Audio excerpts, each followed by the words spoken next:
where brevity is paramount.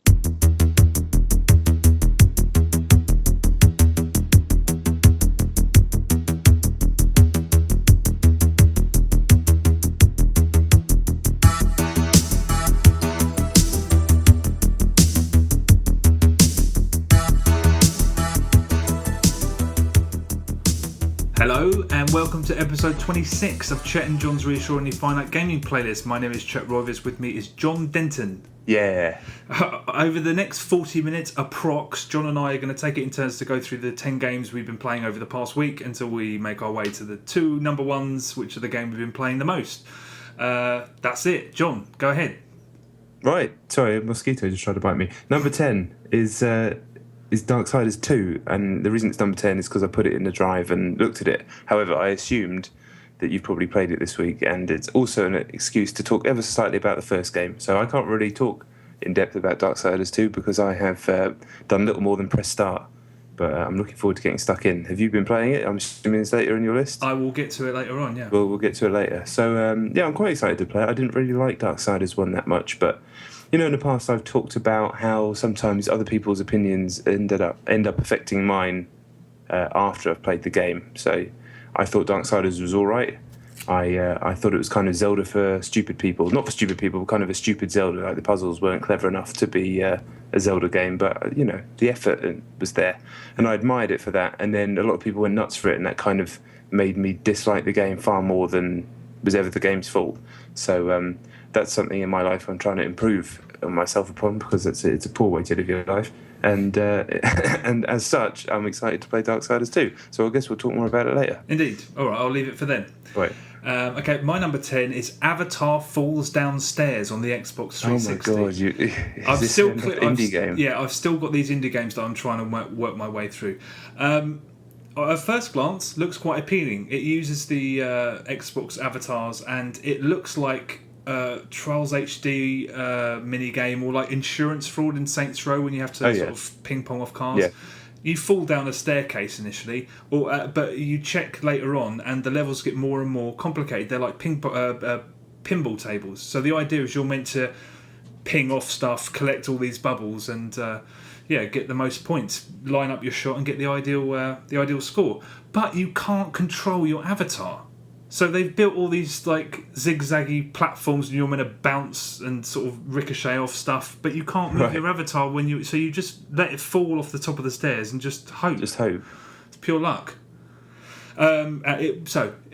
Unspeakably shit. But and also the music makes you feel like, well, it sounds like an insane asylum. It's worth downloading just to hear the music. It's like, you know, when you press, I think I've said it before, when you press a keyboard button and they make up the tune, sort of something basic, but everything's off key, everything's all wonky, and it's a horrible sound. But yeah, the game is just it's junk. Do you think you're becoming the preeminent scholar on Xbox Live indie games?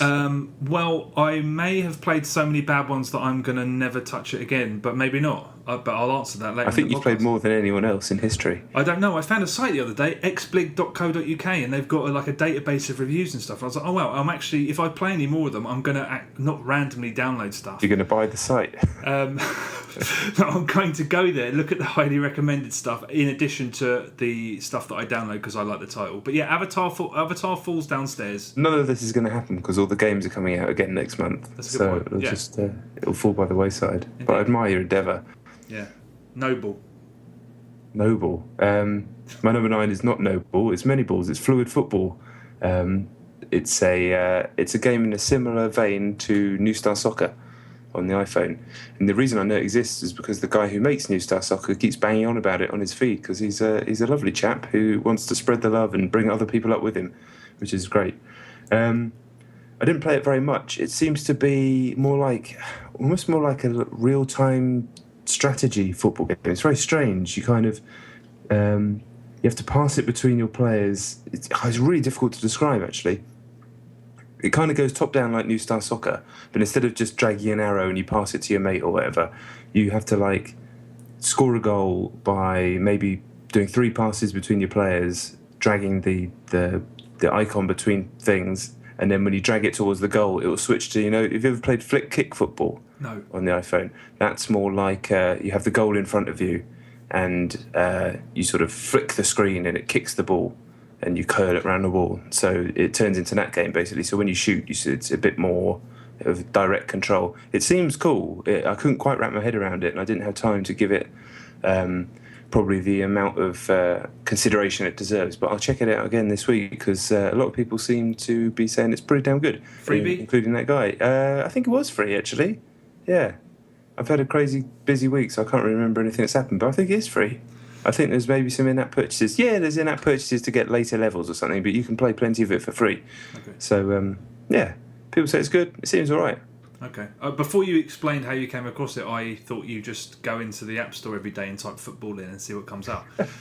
All right. I'm not you with indie games. Okay. Yeah, good point. All right, my number 9 is Dead Trigger on the iPhone. Yes. As you said, it is the best, if not the best, then one of the best looking iOS games I've ever seen. Yeah. And it's the best first person shooter I've ever played on a phone. But I'm kind of done with the whole idea of doing a first person shooter on a phone, because they can never truly satisfy without proper controls. No, they can't really. They can't ramp up difficulty that involves you having to manoeuvre that screen quickly, because it just falls on its arse. I mean, it's really nice, there's a real sense of weight to the weapons. You feel like you're actually hitting those zombies. It looks incredible. They nicked COD's sort of crosshair within a crosshair, which has always sort of adds a bit of kick to when you know that you're sort of getting really, really good shots and stuff. It's about as good, I think, as an FPS can get on a phone. But once things start getting difficult, as they do quite quickly, and you have to sort of shoot in all directions and move around, the phone doesn't. You can't. Phones aren't meant to house games like that. So I'm kind of done with the idea. It's the whole idea. I am as well. It is one of those ones that's there to show off to mates, isn't it? Rather than... Yeah, that's true, yeah. Yeah, but playing it for a long period of time. Maybe some people do. Maybe if they only got an iPod Touch or something, and they... I don't know. Who knows? There's so many different ways and kids are playing games these days. Yeah. It's confusing, but yeah, no.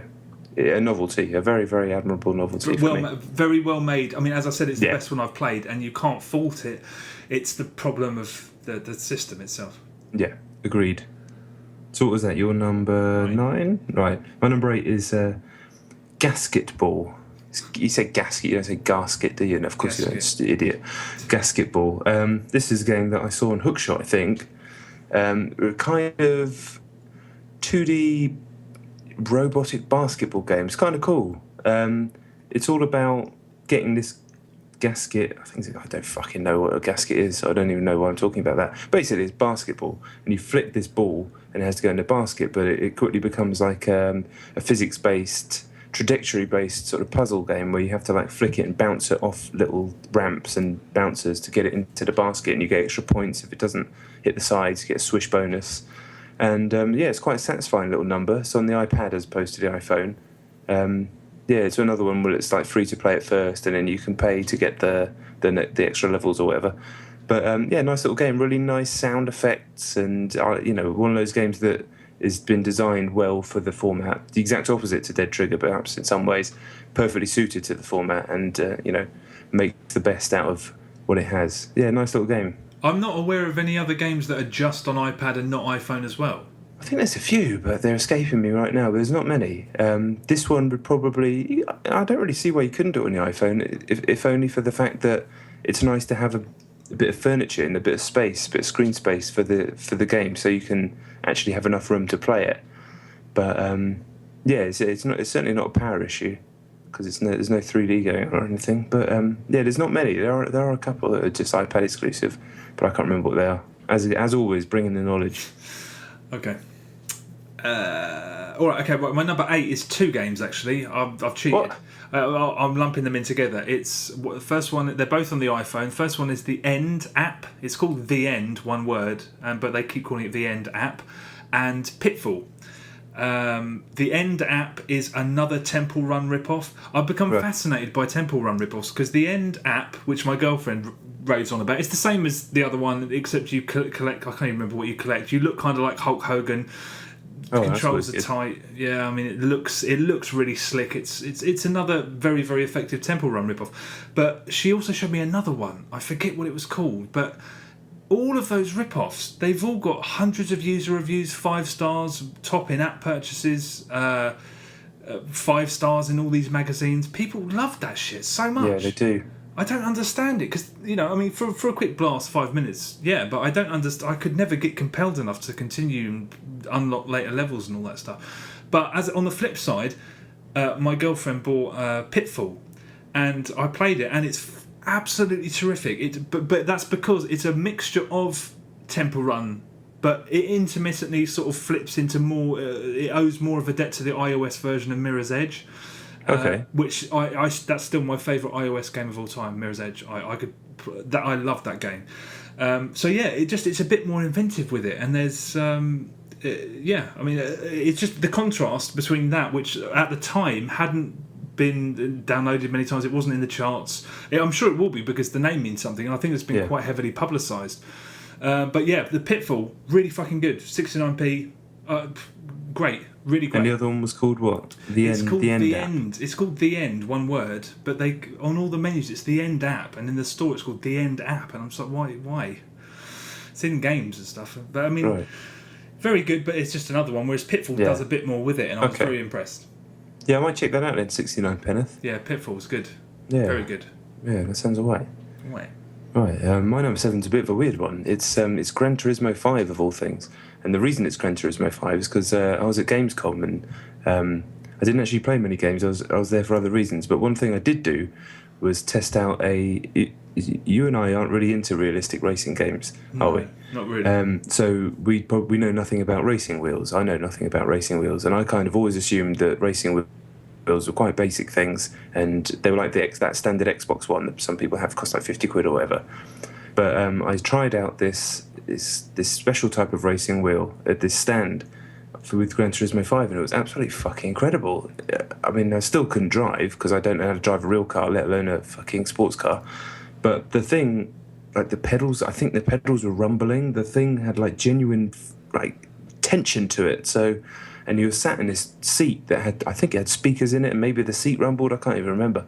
But it felt like I was like having the pull and fight of actually driving a really fast car on a track, which was bizarre. It was like this whole world that I'd never really been aware of. Even though I've played arcade racing games in nice big cabs where you've got a bit of force feedback, but the handling's so silly that it's just a bit of fun. This felt like I can completely see why people get into this now. I still don't think it's for me, but it kind of really opened my eyes to why people who are real enthusiasts get into these Forzas and Gran Turismos when they've got the money to splash on this sort of kit for their house as well. Yeah. Because it was completely different. I mean, it was like the software was the same, but comparing that to playing Gran Turismo 5 with a pad, they are different video games. They're just not the same thing at all. So, I mean, the kit was fucking amazing. I remember. I quite like. I've never really understood Gran Turismo. It just seems so relentlessly realistic. Whereas Forza, I've actually quite enjoyed because there's a little bit of an arcadey element to it. But when I played Forza 4 last year at E3, and it had the 3 screens that connect if you turned your head, which I didn't really use because I still don't understand the point of that. But yeah, I was sat in a sort of a racing seat, and there was definitely rumble and sound. It might have been the same company. There only seemed to be one in the whole fucking place that was doing them like that. Was that the only thing that didn't have a queue? Well, it was that there's one day where there's no punters around, so nothing had a queue. But it certainly didn't have as much of a queue as everything else. Yeah. I'm the same as that. Is this stuff that was not even released then? I mean, were they? No, I think it was out there. I think it was just their booth, just so kids could go and try it, and people can go and talk to them and stuff like that. But it was just one of the things I went to go and see, and I was really impressed by, like I said, this whole new way of playing, which I still don't think will be a way that I play these games, but at least opened my eyes, and I get it now. Yeah, to be honest, if I could afford a setup like that, I'd play a lot more driving games. I probably would. And just you could get a nice big space. It's not you don't have to move it. You leave it there. Nice telly. Yeah, I don't know. I don't even know what I needed to qualify what you said. What you said was perfectly fine on its own. All right. Okay, my number 7. Yeah, my number 7 is a game called Quiet Please. This is the one you got excited about, isn't it? Yes, I was, to be honest, getting to a point with the Xbox Live indie game space where I was like, I've done it. I'm like, I've just gone through the dregs and it's exhausting. But inevitably, I hit upon an absolute gem, and that's what this is. Quiet Please. First of all, I've been moaning for the last few weeks about how those indie game developers don't seem to have a system in place where they can choose when they ask people if they want to pay for the full game. But this one had one. About 2 minutes in, they're like, do you want to pay? And there's been a couple of instances when the games have been really good and I've read reviews and I knew it was going to be a quality 80 points, which is fucking nothing. Yeah. But I've still been like, The second it said, do you want to pay? Yes. If you have an Xbox, get it. 80 points. It's called Quiet Please. Honestly, just buy it. I'll keep spoilers to a minimum, but basically it's a really old school game. You're a little girl who comes home from school and all you want is some quiet. There's probably about, I'd say, 15 panels, so you walk from room to room. It's like an old Spectrum game. You walk from room to room, go upstairs, and there's probably about 12 screens. Right. The guy next door's mowing the lawn and his dog's barking. Your mum's pissing around in the kitchen. Your dad's watching TV. Your little brother's running around and there's cats going mental. You basically have all these problems. You have to find solutions for them. So it's just, it's probably 7 or 8 puzzles that you've got to solve. But they're really clever puzzles. It's unbelievably endearing. The little bit, there's not much dialogue, but it's so endearing, and honestly, it's the most charming game I've played in a long time. So, like your little brother, you have to try and settle him down and put him to bed. He hassles you when you're trying to do stuff, and you have to tickle him to get rid of him. And sometimes he'll pick up items that you need and run around. I mean, I just got a sense that this is made by a guy or a girl or a team who've, there's little bits of their own sort of family environment from the past in there, and it was just, I loved that. If someone tried to do a speed run, I bet you someone could complete it in less than a minute, but it's all about quality over quantity, and it's just, it took me about 45 minutes because my brain's rubbish at puzzles. But man, I absolutely loved it. It was 45 minutes, even if it takes you 20 minutes to do, which is, you can probably do that on a first time if this is your bag. I mean, the puzzles aren't difficult, they're not taxing or anything, but what a lovely experience it was. I absolutely adored it, mate. I really did. It's also on Windows phones, and they're currently working on a port for iOS, but it's just a joy. It's pixel arty. It looks like Fez, basically. Right. And I do the trial at the very least. Right, yeah, I will. I know I say I will, but this time I actually will. It's so good. I was just like, this is what this fucking Xbox Live indie game is all about. That's what, that should be that should be on the front of the fucking dashboard, but unfortunately it's not. Yeah. But yeah, just an absolute joy. Honestly, I absolutely loved it. Quiet Please. Yes, that's what it's called. Oh, right. If you've got a Windows phone, it's also on that, and it'll be on iPhone soon. Sweet. Yes. Right. Yeah. Yes. Quiet Please. I've even written it on a piece of paper. How about that? So what's that? Number fucking 6? 7. That was my 7. That was my 7. So my number 6 is Dust, an Elysian Tale. This was the last of the Summer of Arcade games, the one where all the furries have a fight. Have you seen it? Oh, I've seen footage of it, yeah. Yeah, the really, really handsome 2D brawler, like an old sort of Amiga game, it reminds me of. It's all right. Some people have gone nuts for it. It has quite nice, sort of moderately nice combat system with nice combos and launches and things. There's a lot of like these weird furry creatures talking to each other and dialogue and stuff, and I was just like, ugh. You can skip it, but it's that speed you can skip where you can just kind of scan read it all, so you can take it all in, so you don't feel like you're cheating yourself out of whatever story they're trying to tell you. Yeah. So that was kind of good, because the dialogue to listen to is just like, it just makes you want to skin yourself. But you kind of run through the backgrounds look amazing. The characters are a little bit cloying and annoying for me, but I guess they're all right. The combat's fine. It's like a really kind of dumbed down Beautiful Joe with none of the clever stuff, none of the slow-mo or any of that stuff from Beautiful Joe. Just plays like the dishwasher. You ever play that? Yes, I have. Yeah. And it's not as good as that either, but it is good. It's not just like Castle Crashers pressing a button. There's some depth to it. And there's some RPG elements too, so you can take quests off all these people and go and find things and find items and loot and craft things. But seemingly, you can just kind of just play through the game without having to worry about that stuff. You can do that stuff if you want. Maybe that's beneficial if you want to play it on harder difficulty. But seemingly you can just blast through, beat things up, fight a few bosses, see some nice backgrounds. It's fine. It is absolutely fine. It's not something to go nuts for, but yeah, it's all right. Yeah, I saw footage of it and I kind of thought there's something calculated about it. It's one of those games that looks like it was sort of designed by committee, and I don't know. Obviously, I don't know if that's the case. Yeah, I know what you mean, but playing it doesn't feel like that. Playing it feels more like a labour of love for people who love something that I don't love. Oh, okay, fair play. So yeah, it does. I know exactly what you mean, but it doesn't actually feel like that when you play it. Okay, fair enough. I might have a look at it. I'll probably download the trial. It's worth downloading the trial just because it really does look nice. Just like it's nice to be able to talk about parallax scrolling and stuff like that. You don't get to talk about that anymore. Yeah. And yeah, it's just like it's kind of how Amiga games looked in my mind when I was 10 years old, but they didn't actually look like this at all. But yeah, it's all right. It's all right. A certain type of person might love it. People who love thinking about Saturday morning cartoons and wish they were a child, maybe. The fact that you've mentioned Beautiful Joe, I've got to have a look at least. Yeah, I mean, I won't expect anything of that based level, but comparison in terms of 2D and fighting things, but it ain't. It's no Beautiful Joe. What is? Well, that's true. I've completed that 6 times. Wow. Yeah, that's right. I don't know why I remember that. Considering I don't remember anything else. My number 6 is Transformers: Fall of Cybertron on the Xbox. I heard this is good. I haven't played that. This isn't the full game. A friend of mine is obsessed, and he's counting the days until it comes out because he loved the last one. I reviewed the last one for a magazine, and I admired it. It was a polished production. The mechanics worked great, but the monotony of it was literally that entire game was go here, loads of doors shut, kill everyone, doors open, move on, and repeat. Right. And it just exhausted me. But this is the demo, which is out now. Actually, I think the game's out is it out this week? I think it's out this week. I think it is, yeah. But the demo's really generous. There's 2 campaign missions with 2 different Transformers. I don't know which ones.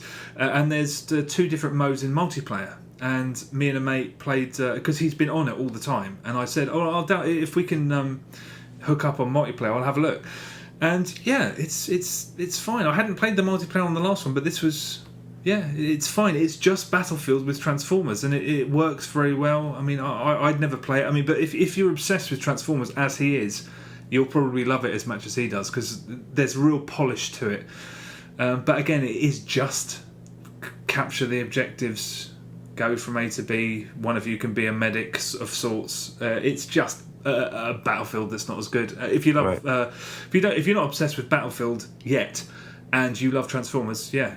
Knock yourself out. But I really did admire how generous the demo was with 2 different chunks and the multiplayer on there as well. Yeah, that's pretty sizable. They must be confident in it, and yeah, friends of mine are absolutely adoring it. So yeah, it might be quite big. That.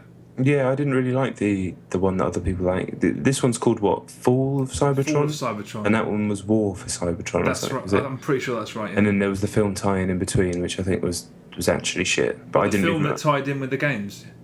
The one the game that tied in with the 3rd film.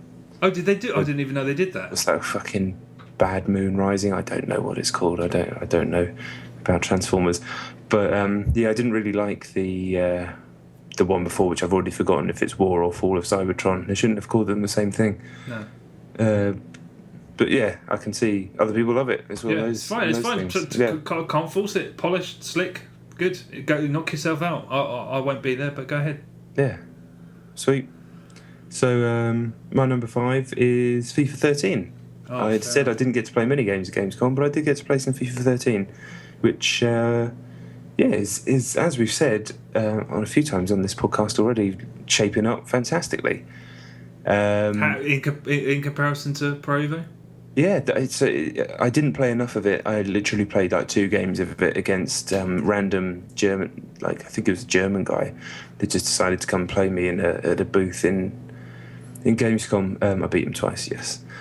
But yeah, all the little touches were there. The new dribbling stuff I was starting to get my head around. The physics were better. Little random incidental animations were happening, which kind of added some colour and character to proceedings, which lacking from FIFA 12. The defending seems a lot better. It seems to make a lot more sense. Timing of the challenges. Yeah, and things. the tactical defending, I loved it, but it was just no matter what you're doing, you'll stick your leg out in FIFA 12.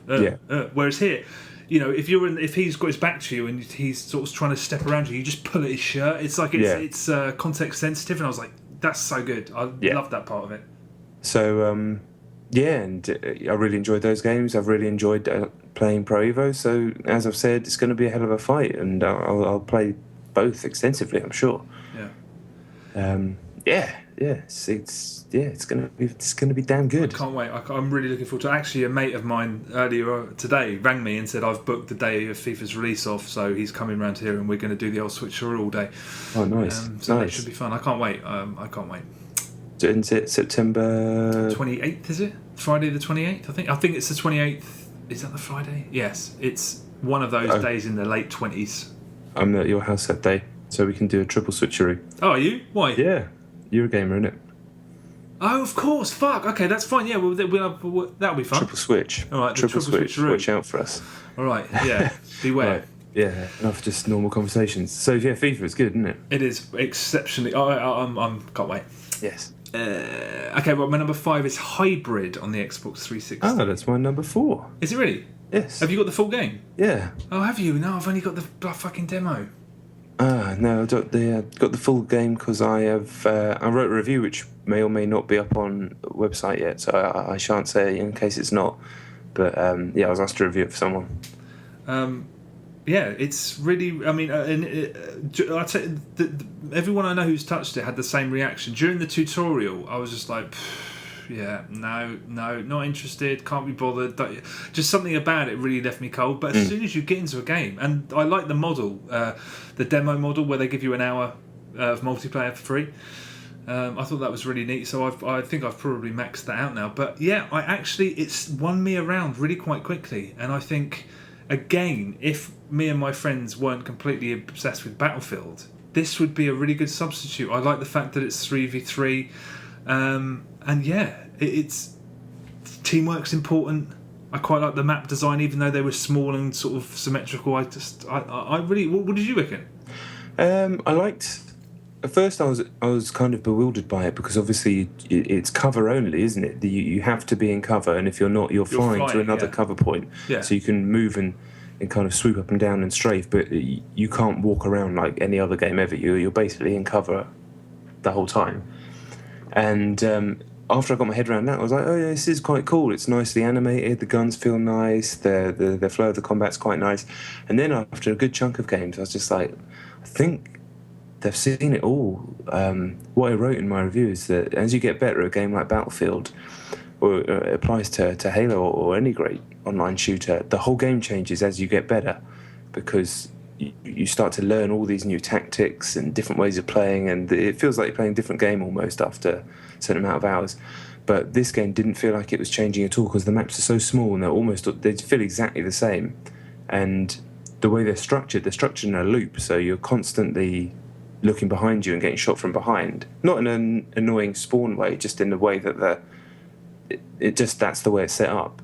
But it also means there's no front line, there's no like skirmishes that occur. It just feels like the same thing the whole time. You're flying out, you shoot the guys, you either shoot them or you don't, and then you'll get behind a wall with your teammates and have a bit of a ruck, throw some grenades, and then it's just that on a loop, and it's not quite strong enough to sustain itself. But it's kind of an admirable effort, and I like the fact it's different. And the other thing I said in my review was that had it come out at a time where this genre was still in kind of a bit more of an experimental phase, where it's quite stuck in its ways now, I think it would have got more of an audience and maybe been able to blossom into something else in a sequel. But now I fear it will just be forgotten because it's not good enough straight off the bat. And it's kind of harsh because it works well, there's no lag, its connectivity is good, there's this overarching meta game which doesn't really make any sense. That doesn't make any sense. It really doesn't. Make any sense.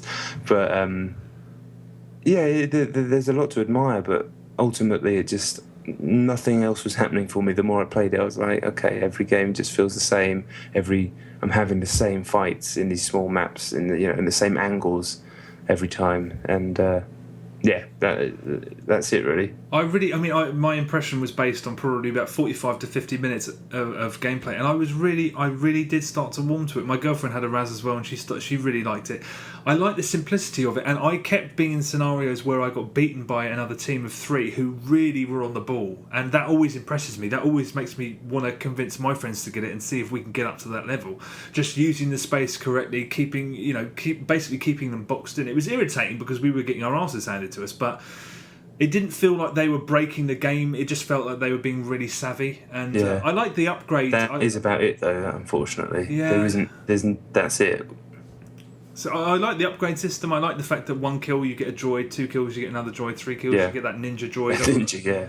I thought that was quite cool. The only thing is, I said to my friends, I was like, man, if we didn't have Battlefield, I'd insist we get this, but I don't think, not at this stage anyway, I don't think I'd buy a downloadable game that's completely dependent on having a community, because you never know. You really never know how long people are going to be playing it for. It's very true. But yeah, I was impressed, but I didn't play it for very long. So yeah. I mean, it's a good effort. It is. I warmed to it. So from that initial tutorial of thinking I can't be bothered with this to being as enthusiastic as I was, I thought it was good shit. Yeah, good effort. So that was my number 4 as well. So I guess we're back to you. What was your number 5? Have you done your number 5? Oh, have I done my... Yeah, it was FIFA. Oh, of course. Yeah, sorry, because you started, didn't you? Okay, right. My number 4. This is a complete long shot, but has there been any game? How long have you known me? 12 years. Has any game over the last few months released, and you've thought, this is a total long shot? Have you thought there's a game that game? No one that I've ever met in my life would ever buy that apart from me. Apart from you or me? No, me. No, I'm so tired. That question's so confusing. Okay, sorry, it was a completely idiotic long shot. My number 4, I got. I had a really shit day at work. I plonked myself on the couch. I had a couple of hours free, and I thought, fuck it, I'm going to buy Expendables 2, the video game. Oh right, yeah, I should have actually guessed that. The whole thing about me finding action games. Enjoying tackling the faults of action games as much as the obstacles that the developers laid out. That all started with. Do you remember The Last Action Hero on the SNES? Yeah. When that came out, it had the Nintendo magazine that I read. I think it was the official one. I can't remember. They gave it the lowest score in the history of the magazine. And I remember that happening. Yeah. I was obsessed with Schwarzenegger. I was like, "There's no way. I bet it's amazing." And that was back then when they used to review import copies, and there was a date months in advance. And then by the time it came out, obviously all those reviews had hit, and no one stocked it. I had to travel around like a nutcase trying to find a copy of it, and I eventually found a shop that rented it on the other side of the fucking planet. And I just started playing it. It was a shit game. It was broken, but finding a way around those breaks is something that I still do today. That's why I give, Never Dead, I've said before, Call of Juarez, The Cartel.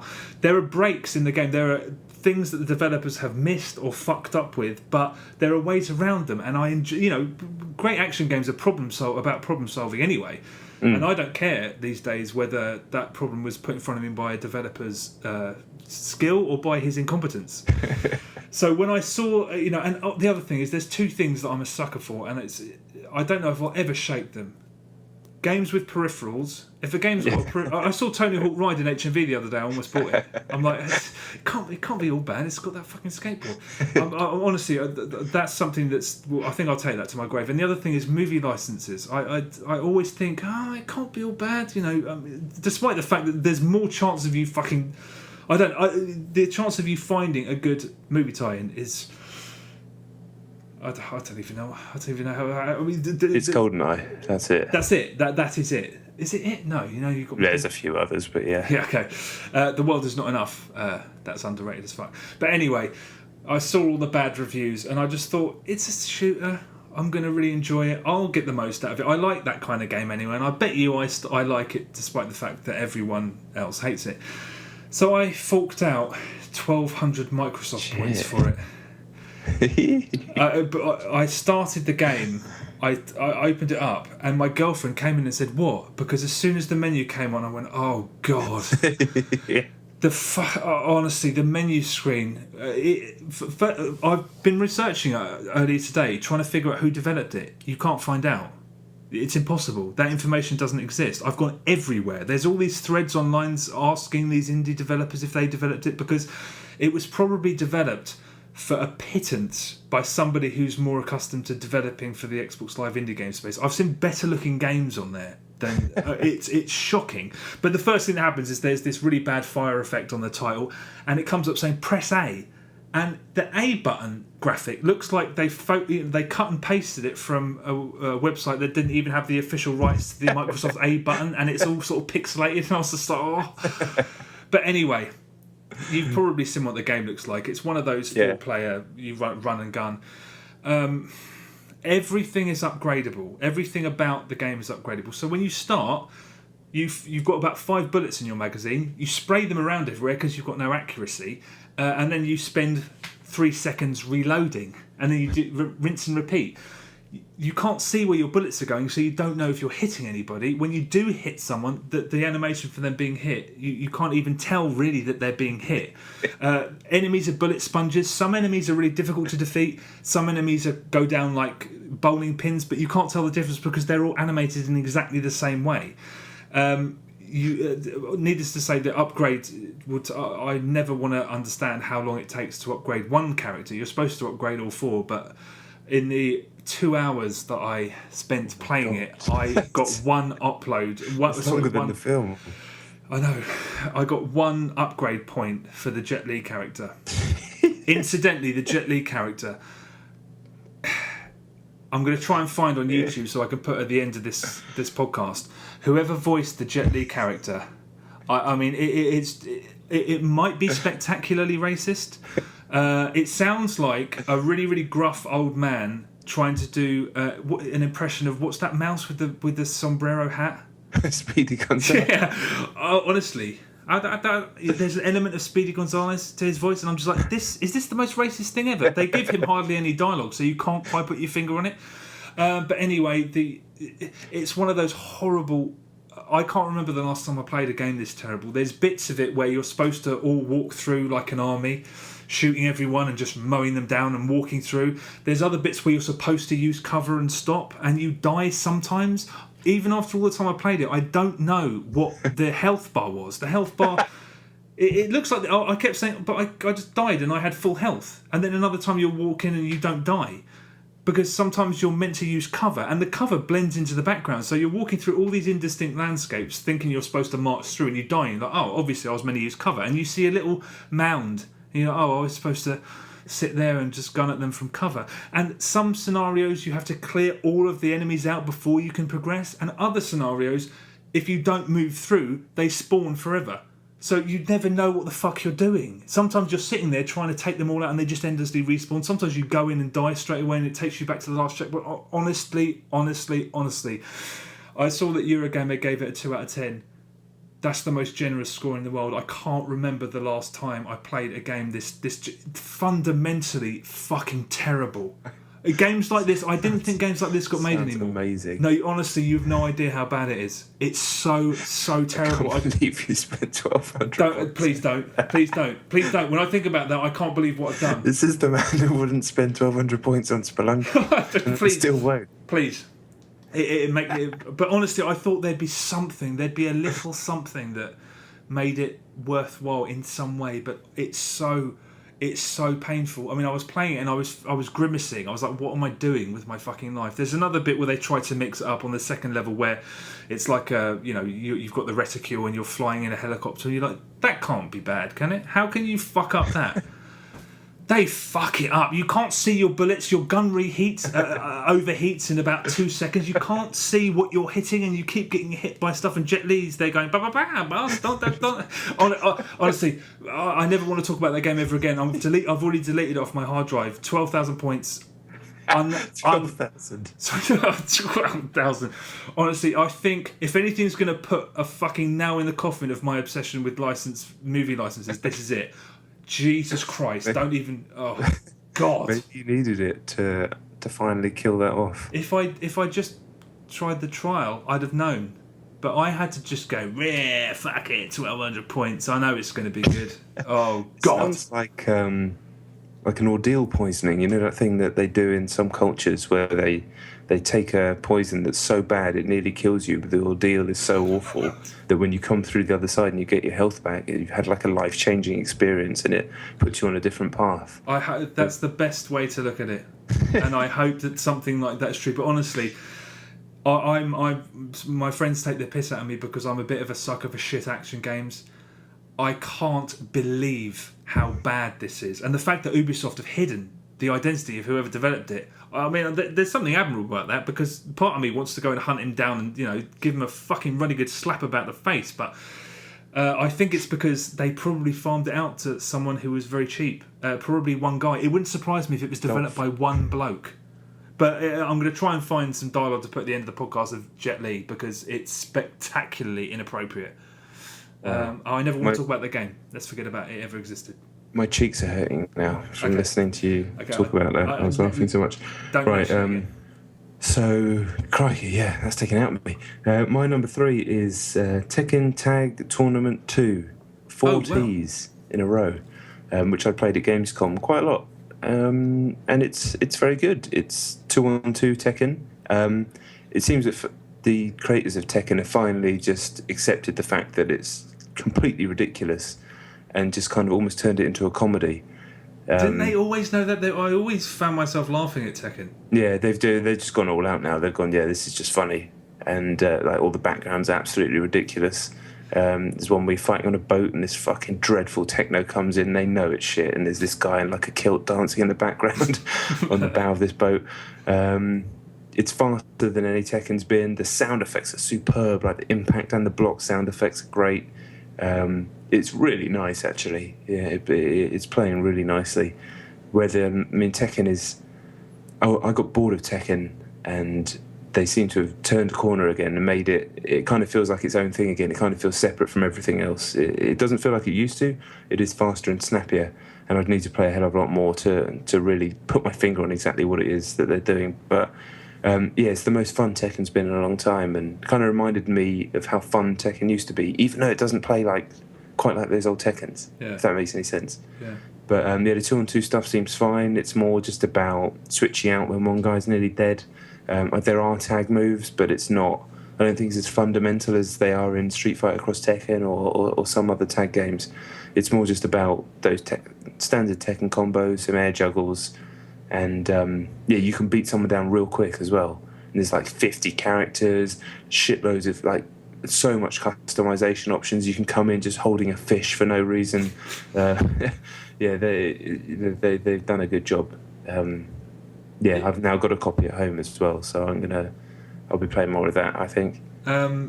It's a funny one. Tekken did what Mortal Kombat did, where it went off on these weird tangents with all those single-player adventure games and stuff, and all those stupid bells and whistles that didn't need to be there. So that's good. If they've gone back to basics, that's fucking great. Yeah, but kind of new, like improved basics, like taking what was there and tightening it all up and not worrying about. And it just doesn't feel like they're worrying about what the world thinks anymore. They're just having a laugh.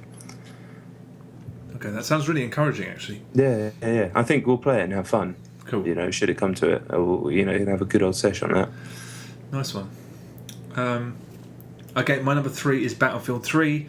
Of course it is. Looking forward to the maps next month. The only thing I'll say is that my friend bought a 3-month-long server, and it's getting to the point where there are so many servers that it's almost impossible to fill them up. It's really unclear to me, because sometimes 3 of us join and we're playing not the whole night. We sit in there for an hour, and sometimes if you race, you let 2 people get the objectives just so it goes to another round and another map, then you see people flood into the server, and other times that doesn't happen. So there's just a bit... I feel bad for my mate, because he's paid for something that he's not getting. And on the few occasions when people start joining, and it's quite a slow process, we have to sort of treat it with kid gloves almost. So we're like, should we let him run out and let him kill you? Let him get arm the objective and all that stuff, just because we don't want them to fucking leave. Because as soon as they leave, and then which is a stupid situation. But yeah, that's all I've got to say about Battlefield. Yeah, I haven't played it for a little while, but I will when the maps come out. Yeah. Did you hear about the August content drop? No? The premium content drop. What's that? Pictures. Sweet. Yeah. Do you know what I mean? Yeah. I'm not one to get pissed off because I think we're getting what we're paying for anyway. But just don't bother having something. Don't even talk about it. Just say there's some pictures that we found. Yeah. Yeah. My number 2 is Papo y Yo. Oh wow! Yeah. PlayStation 3 indie game. Yeah. Indie game. I guess it is. So you know about it, I assume. Yes. What you said. So if those who don't, I think it's set in Venezuela. I'm not sure, but you play as a little boy called Kiko something, and he runs around these like favela type backgrounds, and it's in a kind of weird dream where he can manipulate the world around him in specific ways. So he'll run up to a building and it'll have an outline of gears on it, and he'll press against it, and like a whole house will lift up and turn into a bridge, or he can sort of twist a key and it'll turn, shift the environment and move it up and down, like in Inception, when the world turns on itself. Yeah. And that's in Inception. Really cool effects, and it looks really, really nice for a download game. And then he has his friend who's a monster, a big monster who loves to eat coconuts and falls asleep.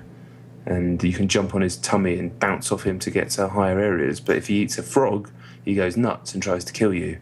And you have to calm him down by giving him some poison water. And the whole thing is this rather heavy-handed, but still quite skillfully done allegory for the creator and his relationship with his father, hence the name, which just means dad and me. It outlines the fact that it is allegorical quite ostentatiously at the beginning. It basically says like to I can't remember what it says, I'm paraphrasing now, but it's like this is to my sisters for all that we suffered through, or something like that. And it's some dark stuff in there. It's not difficult to read between the lines because it's not even between the lines, it's fairly obvious. Occasionally it will drift off into this even more dreamlike scenario involving a car, and maybe someone got knocked down or something like that. I don't know. I'm not far enough into it yet, which could be completely autobiographical. Again, I'm not sure, but it's not perfect by any means. It has some real glitchy problems at times. Dealing with the monster can be a pain in the arse, but it's one of those games I'm prepared to forgive because A, I like games that are about something, even if they're a bit too heavy-handed and saying, look, I'm about something. And B, I like the puzzles. Some people have likened it to a game like Dear Esther, where you just kind of walk through it, but like you, I'm a bit stupid when it comes to puzzles. So I've had to use my brain a fair bit and had some satisfaction in working out the puzzles a few times. And it's got a really odd and unique charm to it that doesn't feel like or look like anything else. Weirdly, I tell you what's really weird, it reminds me of Shadows of the Damned, and it's not because of the way it plays, it's not because of the way it looks, it's not because of the humour, it's nothing about it, apart from just ever so small things in the way things sound and move. There's one bit where a thing turns into a centipede, and it has a curly thing on top of its head like that weird sushi fish in Shadows of the Damned. For some reason it just kept reminding me of Shadows of the Damned. I don't know why, but that's just purely a personal thing. It's nothing like it, and I shouldn't have even brought it up really. But I like the game. I'll definitely play through it and see what I think at the end. I like it at the moment, but it might fall apart yet. But it's not. It's nowhere near as complete or as like easy to recommend and easy to enjoy as something like Journey. It's definitely a game with issues. Is it actually developed by Sony in-house as well? No, I think it's by a Venezuelan guy, and I think maybe he's got backing from Sony. But it feels oddly sketchy for something that they've got behind, because those games are Indian spirit often, but they're not.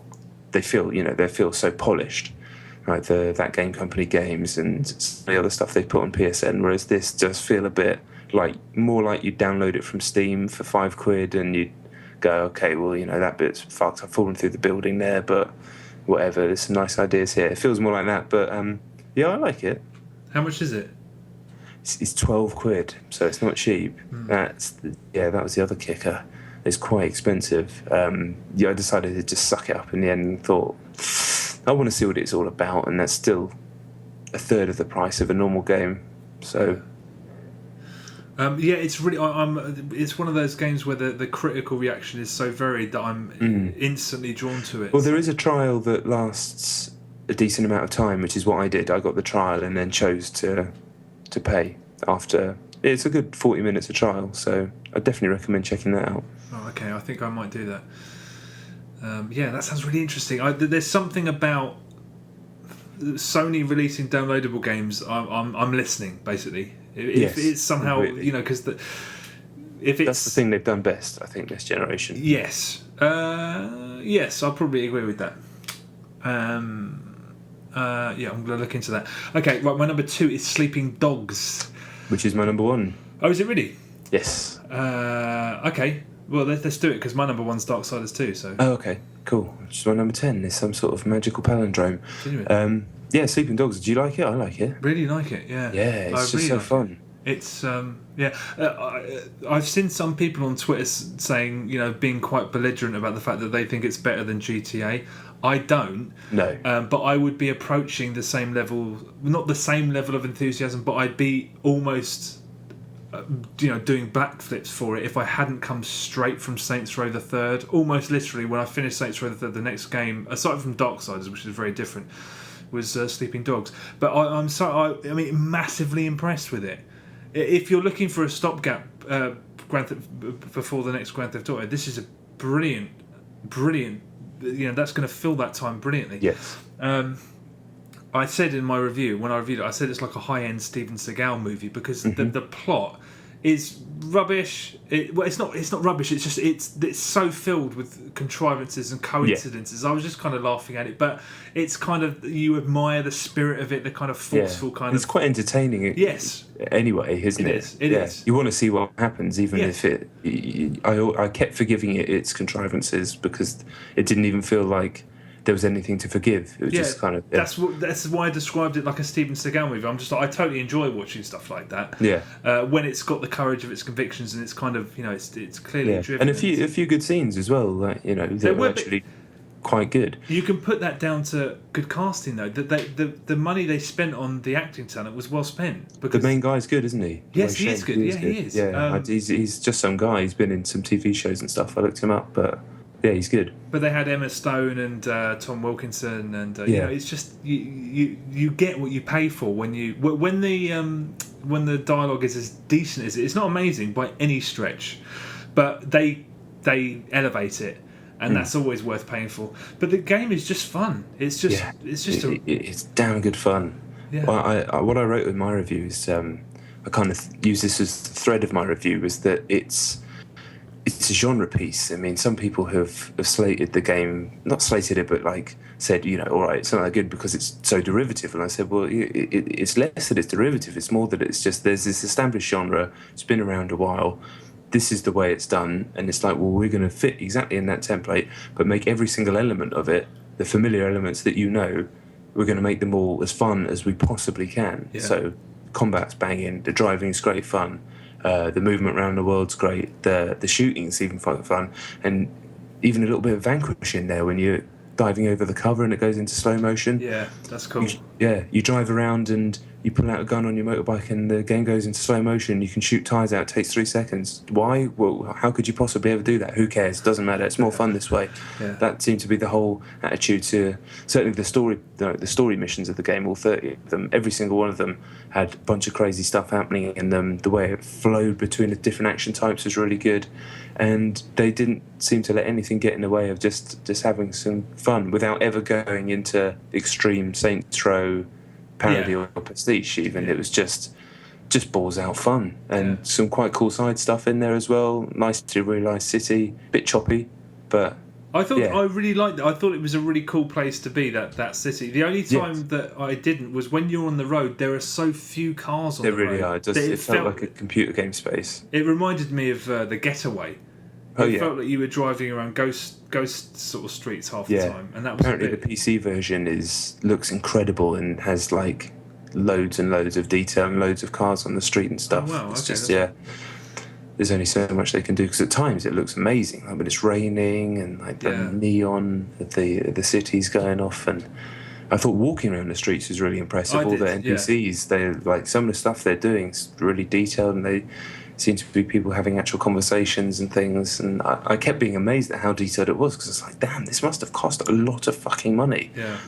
And that was the other thing. The one last thing I wanted to address is a lot of people have talked about, Activision made a mistake there. I still don't think they did. It wasn't this game back then, was it?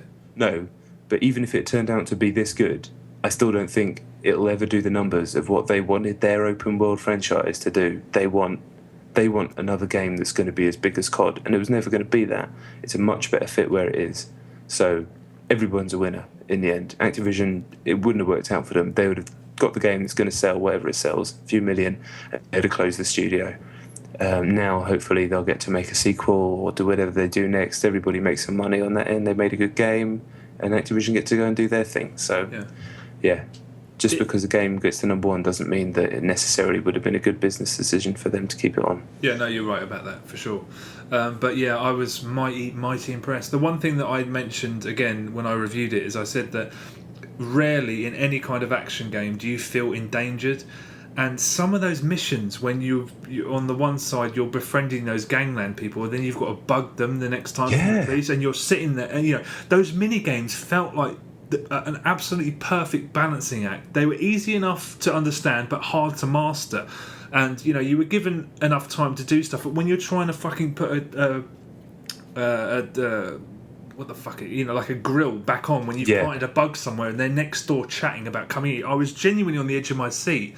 And that doesn't happen in action games. It really doesn't. So especially when you know rationally that if you fail, all you're going to do is get kicked back and do it again. Seconds and do it again. Exactly. But that's what. When that happens in a film, there is a certain degree of other things could happen. But in the game, go back to the checkpoint, do it again. And for that scenario, that's exactly what I said. I was on the edge of my seat, and how the fact that they managed to pull that off is incredible. Yeah, I thought that that's sort of testament to the credit of their characterization, and in fact that the writing is decent. It's decent enough to sustain that illusion. It's creating an illusion, isn't it? But if the minigames were a little too easy, or if they gave you a bit too much time, that wouldn't have worked. It felt so perfectly tuned. Yeah. But yeah, I mean, I wasn't expecting to be as impressed as I was. What a cool game, man. I mean, it's just so fun from beginning to end. The last mission is just fucking gleaming. It's absolutely superb. It is. You look at GTA 4's last mission, which is a fucking nightmare, and GTA 4 does so many things better than Sleeping Dogs ever do, because it's just the amount of detail in there is like mind-boggling. I had a conversation about it the other day, which is like, fucking hell, I could write a whole essay on it. But just in terms of pure missions, I think Sleeping Dogs actually has it beaten. Even though most of the missions are kind of lifts from the GTA style, they're so fun. There's one with a shotgun where you're just ploughing forward and blasting guys and vaulting over cover, and it's just so fucking fun. The one thing I didn't think the world of. I mean, I love the fighting because I love dragging people into the environment and chucking them on a meat hook. Exactly. That's the other thing. That's the other reason I kept thinking of Steven Seagal films, because they set up rules. They're like, this is the level of violence. So when you're in one of those situations and you do stuff like that, you're like, ooh. It's like when you see in a Steven Seagal movie and there's just a bit of violence, just purely there to make you go, oh fuck, like that's a bit much. Not in a bad way. That's part of the That's part of the enjoyment of it. But there were bits like when you impale a guy on a cactus, and you're like, whoa, that's a little bit much. You shove their face into like a air conditioner, like just slices their face off, and you're like, whoa. But I'm the worst cop ever. That's why I really liked it, though. I like the fact that it makes the rules and it kind of it pisses around with them a little bit. But yeah, what an impressive little game. You're winning if you pick that up. You are. I must apologise if you heard a bang over the microphone. Then the mosquito came back, a call back from the beginning of the episode. So I apologise there. Did you kill it? No, he's still going, but I won't bang again. I'll take the bite. Okay. Why don't you just eat him? That'll be a bit quieter. Unfortunately, I'm not a frog. Okay. Okay. Right. My number one is Darksiders 2. Another callback. Double callback. Yes. Darksiders 2. I mean, I like Darksiders quite a bit. I didn't go nuts for it, but I think a lot of people that went nuts for it have shut themselves away from Nintendo products, so they don't play Zelda games, which means they don't know how high that genre can rise. I enjoyed Darksiders 1, but Darksiders 2 just completely pisses on it. I did the first 4 hours at a preview event a few weeks ago, and I did those again. And you and I know enough about how games are made to be able to do our jobs properly. But the one thing that I'm always curious about is how the trajectory of a game's development mirrors where, so does the game start at the beginning when they're developing it and then they get to the end? Because around the 5 or 6 hour mark, it just goes a little bit hell for leather. It seems as if they stopped caring, or they were on a mission to make the best game that they can. There's something a little bit reckless about it, and it's brilliant. It's like it flies. After that opening tier, when it's like, oh, this is good, they've added the looting and they've done this, and it's after you sort of done the opening few hours, it just flies. The puzzles are more inventive. It reminded me of Uncharted 2 also, in that Uncharted 2 you play through and you never see another environment again. Yeah, they never reuse it just because that's easy. They take you on this journey through all these environments, and it's like that. It feels like a richer experience because of it. I got that same feeling here. It's slightly audacious. They do things that you never. I mean, that's why I said the trajectory of the development, because it feels like after a certain point they found out about THQ's financial troubles, and someone either said, we've got to make the best game we possibly can, or just go and fucking do. Because there are moments. There's a bit. It's not a twist as such. I've seen it given away in some reviews, but I'm not going to say what it is. But there's a narrative. The narrative does something quite audacious, and it actually ends up forcing the gameplay into a bit of a corner, which is a shame. But I was just like, I'm so glad that they felt they could do something this off the wall. And it's filled with moments like that. It feels really, really like. I mean, I hate to assume that it's because they know about how much was riding on this project, because a lot is riding on it still. But it feels like they were just letting their hair down and just trying to deliver the best possible game that they can. And honestly, it's terrific. It really is terrific. I mean, it's not reaching Nintendo levels because those games take half a decade to make. But man, it was just a joy. Again, I mean, it was so much fun. It's just fun constantly. There's not a bum note in it. It's just, people have said it's Prince of Persia crossed with God of War crossed with Zelda, and it is those things, and it is derivative. But the best thing I can say about it is that despite all of its influences, there were moments where I was like, this feels fresh, and that's amazing. Yeah, all that, just that verve, and there's just zest about everything. It's genuinely terrific. Honestly, Darksiders 2 is special. Are you actually going to play through it? Yeah, definitely going to play through it. It's a pleasure, real pleasure. Yeah, I kind of got myself worked up a little bit about it when I started reading the reviews, and I was like, I like to play all the big games anyway, professionally speaking, just to be up on everything. But yeah, something about it where. I went and bought it and everything, so it's exciting to go and do that whole retail thing sometimes and take it home, read the manual, not that there's a fucking manual, and there's still a little bit of a stopgap before the game season, so should be enough time to play through it, and I'm excited, and that's just listening to you just made me 10 times more excited now. It's I wasn't expecting to. It's one of those games that doesn't. It feels like this was what the first Darksiders was supposed to be. There's something, again, I can't. It feels kind of lazy to say, to assume about what the circumstances were of the game's development, but it just comes alive. It just comes alive after that opening. And it just, I compared it to Uncharted 2 again, because it doesn't stop. It's one of those relentlessly pleasurable games. It's special. Honestly, it is actually special, and I didn't expect that from a sequel to a THQ platformer. Yeah. If you can call it a cool. platformer, I suppose. Yeah, I know what you mean. Yeah, adventure, whatever. Yeah, you won't go wrong if you're going to get stuck into it. Yeah, well, I will. I shall. Because of that. So, thank you for listening. I must apologise for missing a week there. Unfortunately, with me going to Gamescom and everything else that happened, we couldn't quite fit it in. So apologies there, but fear not, back on the weekly schedule going forward. Check us out at thefiniteplaylist.com. Follow us on Twitter It's always worth doing. Listen to us on Stitcher, because we still don't know what it is. And subscribe on iTunes. Leave a review. Don't leave a review. There's so many ways to interact with us. They're the only ways, but they're all good. So thank you very much for listening. And I'll tell you what, the mosquito did bite me. So I did that for you. Go and buy the Expendables too.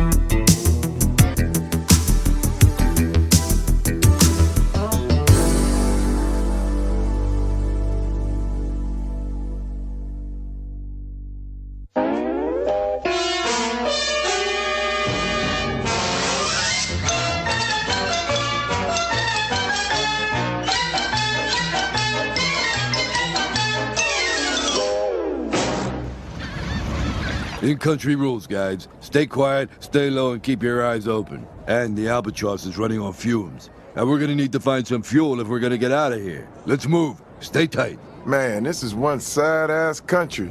When was the last time we went to a happy place?